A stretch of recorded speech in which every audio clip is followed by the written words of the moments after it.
What is going on, guys? It is Chris here, and welcome back to another video. Hopefully you guys didn't miss my intros too much of, what's up guys, it's Chris. But I have been gone traveling for a little bit. Now I'm back at the desk, so I have the pleasure of recording a video for you guys today. August 31st recap. I want to run through the 2 trades we made today. We currently have, I think, 47 in a row, depending on, how you count some of these trades. Again, we had some hedges and whatnot that led to profit. But even if you did, somehow get into the red on some of those plays, it should be very, very nice profits for the rest of these. So very, very good streak right now, personally, that I have gains on, because I only count when I actually have gains on. And I want to cover the 2 trades that we took today. So 2 trades that we took today were 3950 puts twice, one for 53%, one for 90%.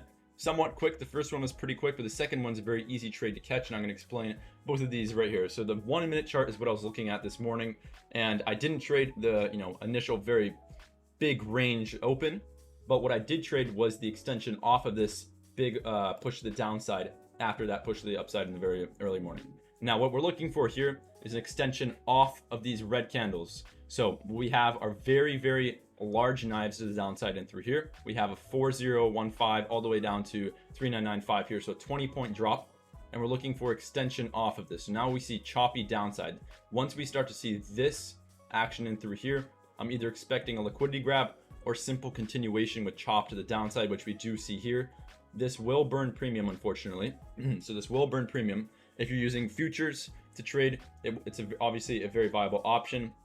But if you're just doing options, you should be looking to enter on these trades at the top of these sort of channel areas. So at the top of these wicks and through here, of course, if you're confident in this trade. So what we're looking for is an extension off the 9, as well as an extension off of this initial move. We can tell that the bears are very strong. They eventually will have weakness, which they did in through here. But when we entered this trade, obviously the entry was kind of difficult if you didn't scale immediately after I entered right here. But we failed to break and hold below, this low in through here. We're forming new lows and then lower highs every single time. And now in through here, we do have some strength. So we did scale here on our puts, small scale. And now we hold in through here after we see the break, because usually when we're seeing these trend line breaks, especially this weak one with a lot of wicks to the upside, as you can see, great wicks from on the bottom of these, right? But we aren't seeing strength, and there isn't very good risk to reward. It's an 8-point breakout, which is very nice. But with the range that we're having right now, it's not amazing. It's not something that I really want to be longing, especially with this risk to reward. So we reject off VWAP, and our secondary entry, so we enter again right here on this candle at 7:59 Pacific time. So this is our entry, and what I'm looking for is a failed breakout. So we break out, but we fail to actually hold above the trend line, and now we're coming down and retesting that trend line, which was our resistance, right? So this was resistance. This is what we were looking for earlier. Now we extend that all the way to whatever you want here, just extend it randomly, and we're looking for a break down into the trend line or the channel that we had earlier, as well as to the downside right here. This was our exit. So hopefully this trade makes sense. We've covered this, I think, several times in the channel already. 90 MA rejects, very good structural pattern, right? But what we do see is the extension after the breakout. It's very weak, and this is when you want to be entering right here, because we are going to be seeing a very large knife down almost every single time. So literally an 8-point candle in 1 minute. Somehow I honestly don't even know how this wasn't 100% gain. It was only 90. Premiums are pretty bad this morning. 8-point drop. We basically caught like freaking 12 points off this, and it wasn't 100%. I'm not sure how that's possible, but that's our bottom right there. That's where we scaled at 808. We scaled at 806 and 808. So very good scale points. And the reason we're scaling heavy in through here is because if we extend the trend line, that's where we can find our bottoming, right? And then when we break out to the upside, I just want to talk about this scenario right here, because those were the 2 trades of the day. But I want to talk about the rest of the chart.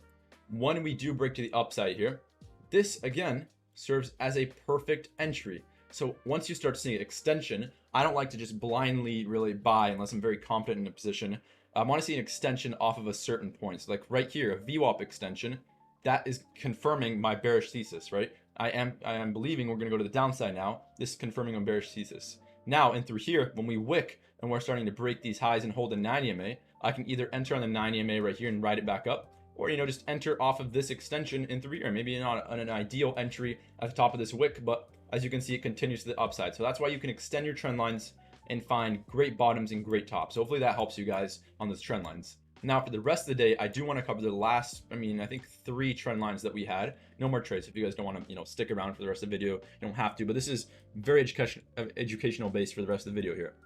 what we see is a trend line support to the downside right here. So a downtrending trend line support. We bounced several times. And what happens, this is our bottom. Every single time we're bouncing, or every single time we're hitting the trend line, we're bouncing.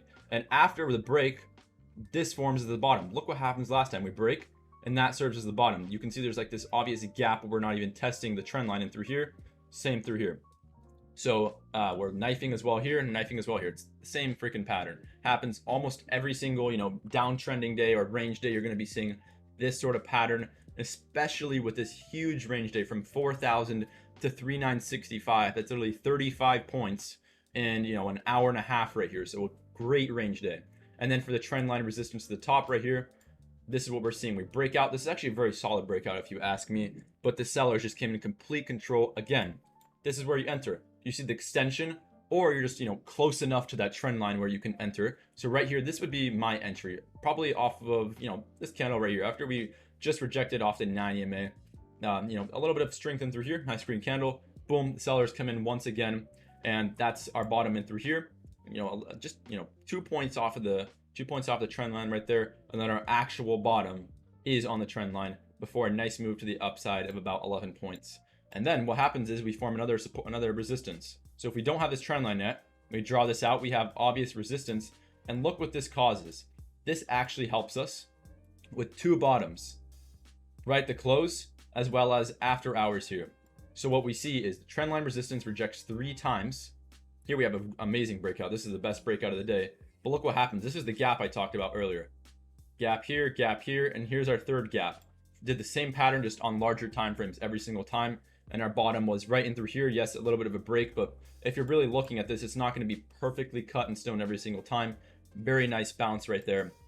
And then in through here, just a few points off of that bottom. It's not going to be super duper accurate every single time. It's a little bit easier on the 1 minute chart to find very accurate wicks on the bottom and very accurate bottoms. But this is a great risk to reward if you want to be catching this bottom. Like you're seeing this downtrend, you're trading futures, you don't know when it's going to bottom.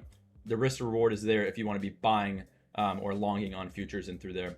Nice 10-point move. And the last one, promised last trend line we're going to be going over today is this one in through here. We see resistance, support, and this turns into resistance in through here. Obviously a very common pattern that you're going to see after trend line is broken, but this time it doesn't have enough strength to actually push above. So even if we had entered when we're nearing the trend line, right? So this is a failed break to the downside off the trend line. Then we can enter in through here and have profits there. Stop loss is break even, obviously. And I expect this trend line to be followed within the next few hours here in the after hour session. So hopefully that's the case. We'll see what happens. Hopefully this video was helpful. I kept it, sort of short, I hope. You guys let me know if you have any questions. I'm here to help in the DMs on Discord. So hope you guys have a great day tomorrow. Let's get back to work. See you guys.